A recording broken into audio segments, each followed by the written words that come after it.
reclining hand to big toe pose. Extend both legs in a reclined position and bring one foot to one hand. Be sure the bottom foot is fully extended and both back and hips are flat on the floor. It's okay to see a little bend in the knees if necessary. Repeat on the other side, maintaining a central gaze of focus and a nice, even, steady breath.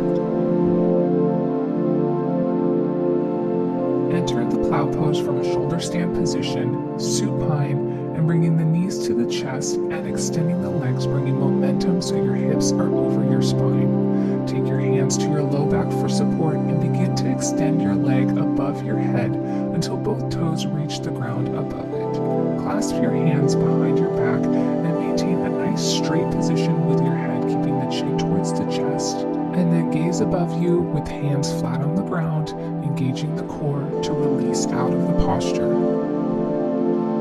Extended side angle pose. Take a step back with one foot, opening your hips out to the side and extending your arms parallel to the floor. Bend the front knee and press your hips forward as you begin to reach over, extending the top arm over the front leg. The bottom arm bends to rest on the front leg, and the gaze is to the side or upwards. To exit, simply reverse the motion, step forward, and inhale back in mountain pose. Hero pose. Bring both feet underneath you so that you're sitting on your heels.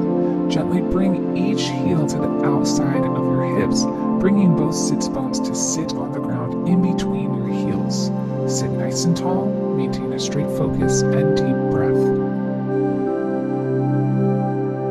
From a seated position, bring your hands behind you, shoulder width apart, and extend your legs out in front of you. Press your heels into the floor and squeeze in your elbows to bring your head back to align with your shoulders, hips, and legs to form an upward plank pose. Shoulders, glutes, and core are extremely aligned in this entire posture. Child's pose. From hands and knees, feel free to widen your knees a little bit more.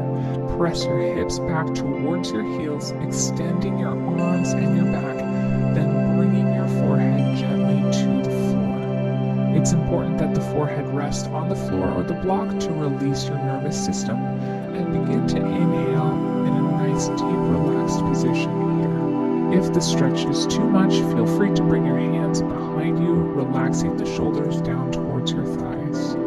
Maintain nice, deep, even breaths. Fish pose. From a seated posture, lean yourself all the way back onto your elbows.